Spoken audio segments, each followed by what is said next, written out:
I was a bouncer for a while. I was a bouncer in like the easiest bouncing gig you could have. It was an Edgar Allan Poe themed bar on a beach on an island off the coast of South Carolina. We had one fight ever, and it was just two lawyers that got in a fight. One guy got knocked out of his rainbow sandals. You know what I mean? He got his PFG fishing shirt all dirty. He had dirt all up in that big labia flap on the back of it. You know, those shirts that your dad wears. I didn't like it working as a bouncer there when the cops would pretend like we're on like the same team. You know, they'd come around and be like, hey, how you doing? You hold it down? And I'm like, look, I'm not part of the thin blue line. We're not simpatico. I'm high as shit, officer. Like, I don't know if you know something, but if these people hand me an ID that's not a South Carolina ID and I have to look for your birthday for more than a second, guess what? You're 21. Come on in. I appreciate the confidence with which that 12-year-old presented me. Yeah, I did that job for cash under the table. A $20 bar tab and shrimp tacos. It was actually a pretty good gig. It started at 10 p.m. I overslept it twice. That's the kind of summer I was having. And I lived next door.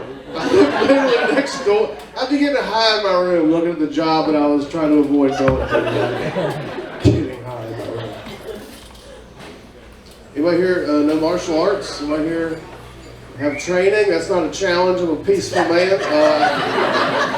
Recently started taking Brazilian Jiu-Jitsu. That's because my goal in comedy is to fight and defeat Joe Rogan in combat.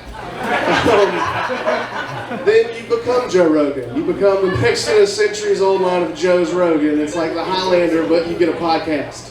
So I started taking jiu-jitsu just because I'm lonely and I want to touch and be touched. But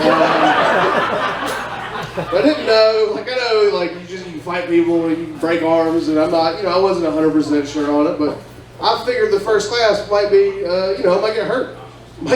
And I wasn't sure how badly I would get hurt right off the bat. Y'all, as soon as I walked in the room, they choked the shit out of me. I was like, hey everybody, like, it was such a violent ejaculation. It's like a flight or fight thing. Normally that's a pleasant experience for me, but this is not the environment. And that was a rented gi. That was a rented size A5 Portly gi. It cost $160. I'm no longer allowed in the Inman Park X3. Sorry I let you down, Sensei Tony.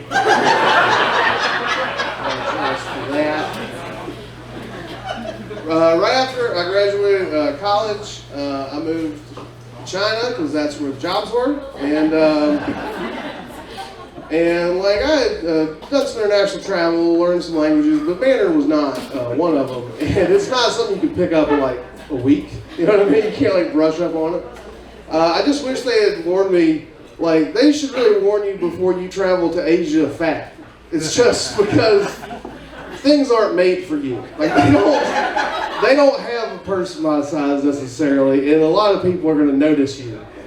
That's the one thing. I got over there like, there's an exchange rate for weight, just like there's an exchange rate for money. You know what I mean? It's like in the South, I was just a big old boy. Everybody wants to know, are you an offensive or defensive lineman? I moved to Shanghai, it became a Facebook event. That's what the exchange rate is Portly to Godzilla. Portly to like just, have you seen the big white? We got us a big white, and he's traipsing up and down the street. Well, I'm interested. I don't know if I'm going, but I'm interested. People like take my picture. I'm like, what fat celebrity do you think I am? Always hope it's Chris Pratt. Who knows? Which, by the way, Chris Pratt was not a fat guy that lost weight. Okay, Chris Pratt was a skinny guy that gained it for a role and then later lost it. He stole fat valor. Okay, he stole fat valor. What I like to do, I traveled anywhere, but like especially Southeast Asia. It was like because of Anthony Bourdain, is I wanted to eat street food. Y'all, have you seen the street food shows on Netflix? Have you seen it? Make some noise if you want to eat food closest to car exhaust. Because it's the best. Like if it's on a sidewalk, if the furniture can be moved, if there's food poisoning, that's where you want to go. The problem with that is, like I said, tiny furniture. It's just not made for me. I want to get the best pho in Hanoi, and the lady points at a table the size of a stool and wants me to sit on a stool that looks like a pregnant thimble. Just, like, you know the thing that holds up your pizza box? Like, it looks like that, and it's like pink where it used to be bright red. It's sun-baked. I'm like, man, this is an eighth of an inch of plastic.